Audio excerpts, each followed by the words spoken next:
Bienvenidos nuevamente a Conversaciones que Sanan, su podcast favorito.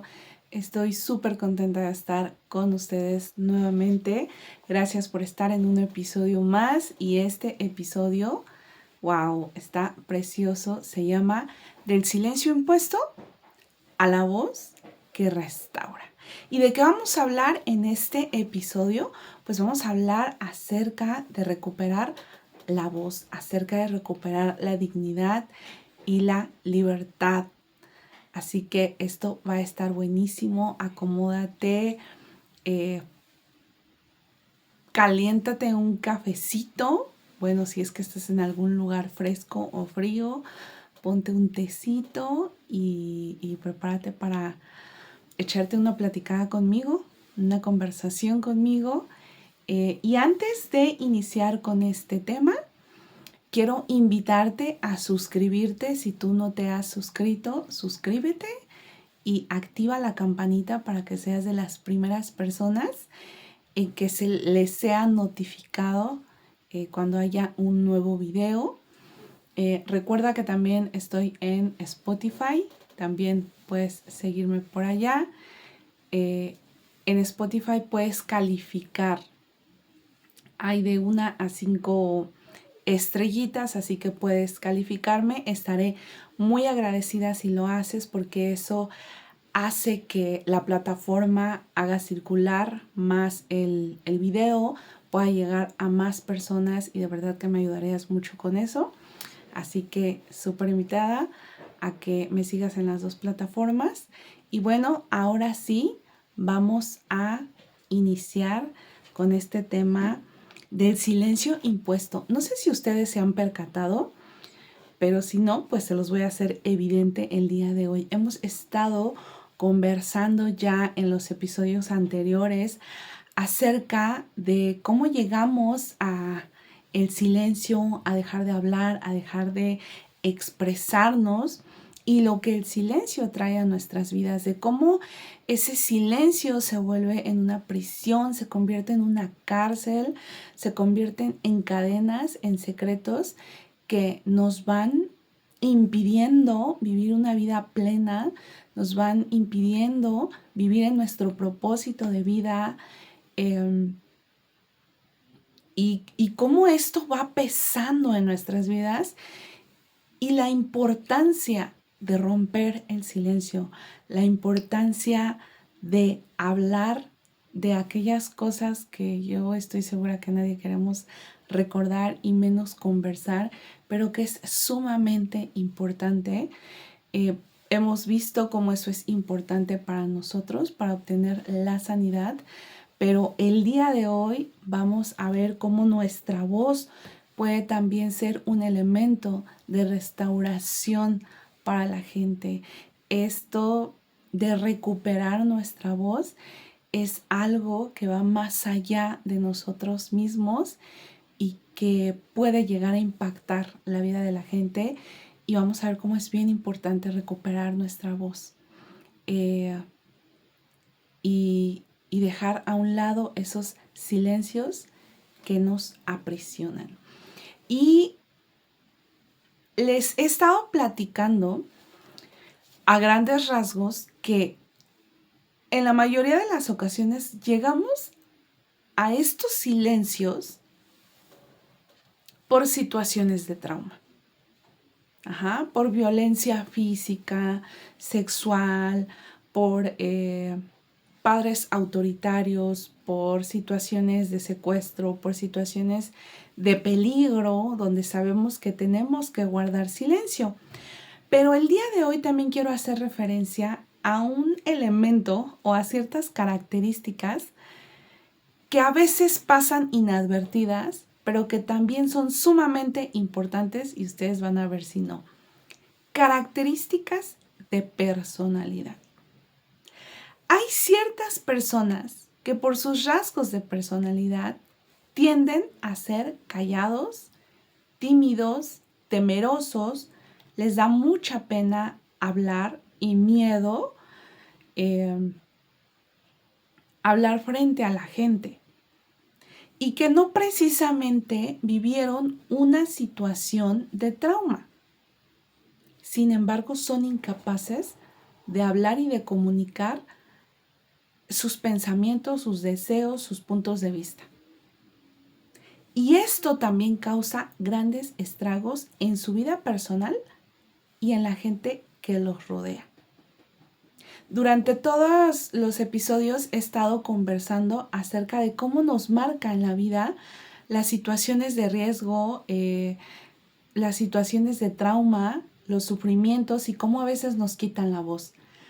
Pero poco se habla, y por lo menos yo poco lo he hablado, cuando este silencio proviene ya por características o rasgos de personalidad y que también te ves incapacitado y que también las personas sufren al no poder verbalizar lo que les está sucediendo. Y la gente que los rodea sufre con ellos porque no sabes exactamente qué piensan, qué les pasa, si les dolió, si no les dolió, y hay muchas malas interpretaciones. Y el día de hoy vamos a ver cómo es súper importantísimo recuperar nuestra voz. El poder hablar, el poder verbalizar. Esto es bien, bien importante, que podamos entenderlos, que nuestra voz tiene un propósito más allá de nosotros mismos. Y que Dios puede utilizar nuestra voz para restaurar la vida de otras personas también a través de nuestra historia. Ahora, ¿por qué nos resistimos tanto a hablar? Y sobre todo a hablar de lo que nos duele, de nuestro pasado, de las situaciones conflictivas o dolorosas que pueden estar ahí. Porque hablar nos lleva a un estado de vulnerabilidad. Es como desnudarse emocionalmente y dejar que el otro vea quién soy yo. En realidad, sin máscaras. Vea esa parte vulnerable de mí y hasta cierto punto podría decirse que le estoy dando ese poder sobre mi persona, a veces para que pueda destruirme. Y ese es mucho del temor en las personas. Yo he escuchado bastante a menudo que la gente dice, ¿yo por qué tengo que irle a contar a un desconocido? ¿Por qué tengo que contarle al pastor o al consejero o a la persona especialista de mi vida? Y aquí yo veo esa resistencia. El problema no es el desconocido, el problema es cómo yo me veo, lo que tengo que hablar, lo que tengo que reconocer y cómo eso me hace sentir. Entonces, ¿qué es lo que sucede? Que no queremos vivir esa incomodidad que nos produce el hablar. No nos gusta esa incomodidad que nos hace sentir la vulnerabilidad, el que de pronto esté conversando de aquello que me dolió, que me hirió, que me avergonzó y que se me quiebre la voz y dejar de verme en control y dejar de verme fuerte. Eso es algo que no nos gusta a los seres humanos. Casi a nadie nos gusta, pero es parte del proceso de sanidad y parte del proceso que vamos a tener que vivir si deseamos que nuestra voz también sea un elemento de restauración para nosotros y para las otras personas o las personas que nos rodean. Ahora, ¿qué significa restaurar? La palabra restaurar significa recuperar, renovar o devolver a su estado correcto. Así como reparar o reconstruir lo que ha sido dañado o destruido. Fíjense qué precioso. ¿Tú te imaginas que un día tu voz, tu historia, pueda tocar a alguien más y restaurarlo y volverlo a regresar a su estado original? poder ayudar a reconstruir parte de su autoestima, de su percepción, de su propia vida. ¡Wow! Eso es algo maravilloso, pero para llegar ahí necesitamos empezar a hablar. Necesitamos empezar a enfrentarnos a esos temores, a esas incomodidades, salir de nuestra zona de confort y atreverme a dar ese paso de verme vulnerable ante alguien más y abrirle mi corazón y mi mente, que les voy a decir algo por experiencia personal, les puedo decir que al principio no es cómodo, pero después tú te das cuenta que vale 100% la pena. Después te va a gustar hablar y ya vas a estar contando los días para, voy a ir con el terapeuta porque necesito hablar y necesito contarle lo que está sucediendo, lo que me di cuenta. De verdad, después, cuando uno le encuentra el sabor delicioso, abrir su corazón y su mente y poder expresar, hablar y también ser contenido, ser escuchado y también ser guiado y acompañado. De verdad, este paso de ir a terapia es un paso que no te recomiendo que te saltes. Y te voy a contar la historia de un hombre a quien he admirado muchísimo, que se llama Viktor Frankl, o que se llamó Viktor Frankl porque ya murió. Este hombre es el padre de la logoterapia y fue un judío que vivió en la Segunda Guerra Mundial y que fue a los campos de concentración y fue autor de muchísimos libros. Considero que el más conocido, El hombre en busca de sentido, se los recomiendo, por favor, léanlo. Y él comparte algo, me parece que en el prólogo comparte algo muy interesante que viene muy ad hoc al tema. Y él comparte cómo él empieza a escribir una vez que sale del campo de concentración y durante el tiempo que él estuvo en el campo de concentración, él era médico, neurólogo, si no mal recuerdo, y él ya había empezado como a hacer su teoría del sentido de la vida. Va a parar a los campos de concentración y ahí vive su teoría de cómo hay un sentido aún en el sufrimiento. No les voy a contar el libro, pero una vez que él sale de los campos de concentración sin familia y con los horrores que sabemos que se vivieron en esos lugares, él empieza a escribir su historia y después se la dicta a la persona que la pasa así a máquina.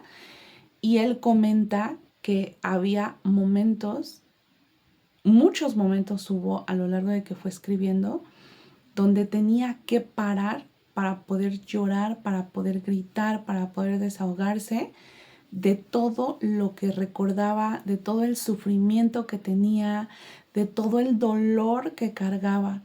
Y al recordar y al escribir, pues revivía eso, ¿no? Y estaba ahí. Sin embargo, no se dio por vencido, a pesar de todo el dolor y el sufrimiento que escribir este libro le trajo.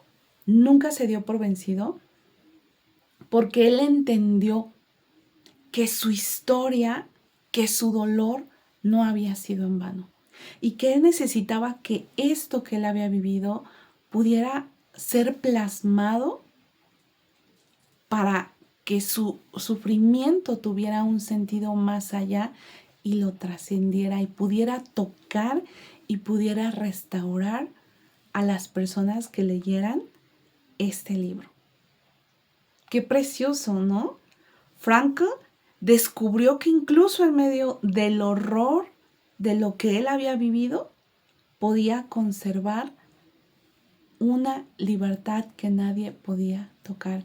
Y esa era la libertad de elegir su actitud en medio del sufrimiento, en medio de cualquier circunstancia. Así que su testimonio dentro y fuera del campo de concentración nos sirve. Yo creo que, miren, es que cuando alguien que de verdad ha sufrido sale y te dice se puede, ¿cómo le dices que no? Alguien que sufrió tanto para escribir y para romper su silencio, y después de que él rompe este silencio y escribe y lo dicta y llora y sana y cada que él lo compartía, algo de él sanaba, se dio cuenta que había valido la pena no solamente para él hablarlo, sino para los miles de gente que yo estoy segura que su historia ha tocado, no solamente de gente que vivió también en campos de concentración, sino hasta hoy en nuestros días, que cuando tú lo lees dices, wow, cuánto sufrimiento, pero cuánto propósito le pudo sacar a este sufrimiento.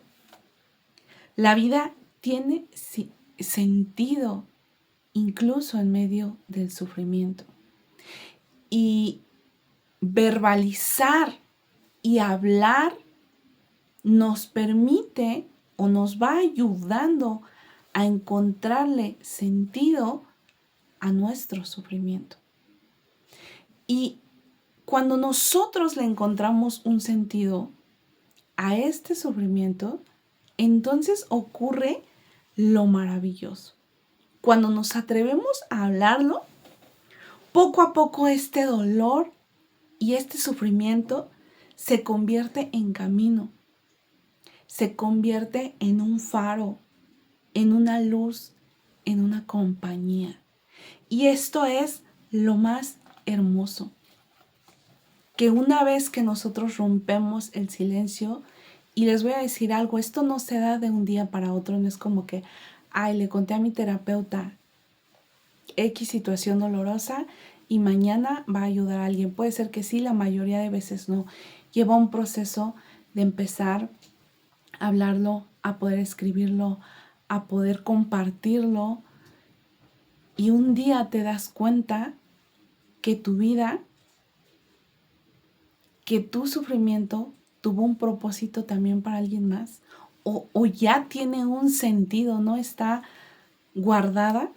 Miren, yo lo que le digo a la gente en terapia es que todas esas cosas dolorosas que nos pasan, no solamente en la infancia, en la juventud, en la adultez, y que enterramos, porque esa es la tendencia del ser humano, ¿no? Hacer de cuenta que nada pasó, lo enterramos y creemos que eso ya no tiene nada que ver con nosotros, que desaparece. Sin embargo, no es cierto. Lo enterramos y hagan de cuenta que enterraste un animal muerto. Y no lo enterraste bien y está la peste. Y ahí huele feo, ¿no? Hagan de cuenta que así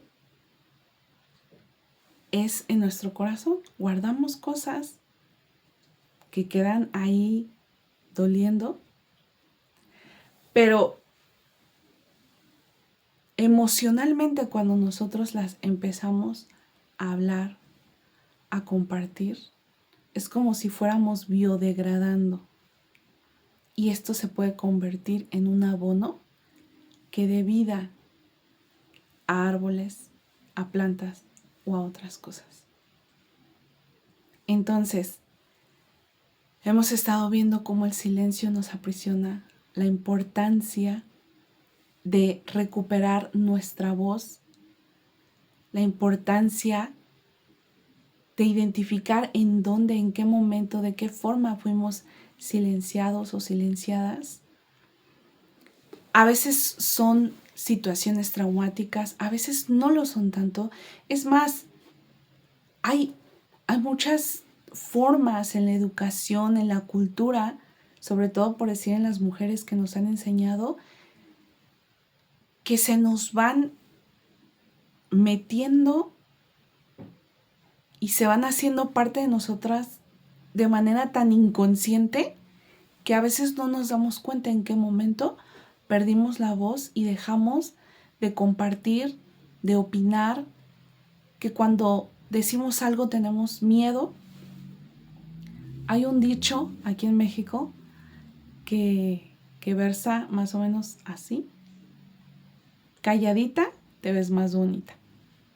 Esa frase ha educado a muchas mujeres. No sé si en Latinoamérica, pero por lo menos en México sí.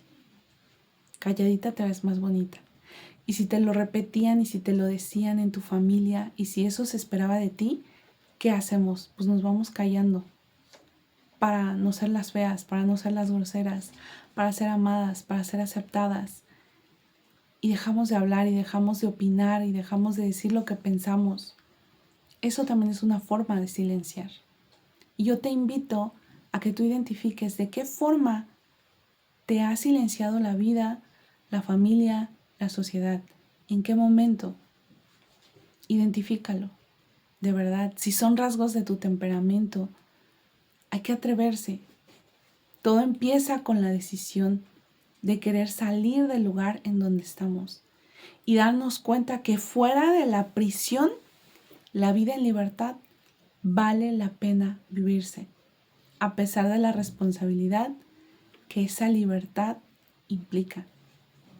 Que hay un mundo para compartirse y sobre todo que mi vida puede ser un elemento de restauración para alguien más, un elemento que pueda tocar la vida de alguien más que tal vez ha pasado o está pasando por situaciones similares a las que tú viviste y que tú puedas decirle si se puede.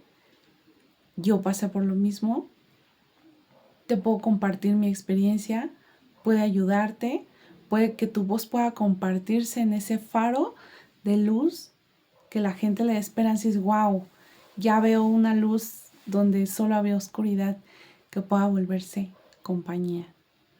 Gracias por estar aquí y excelente semana. Nos vemos en el siguiente episodio.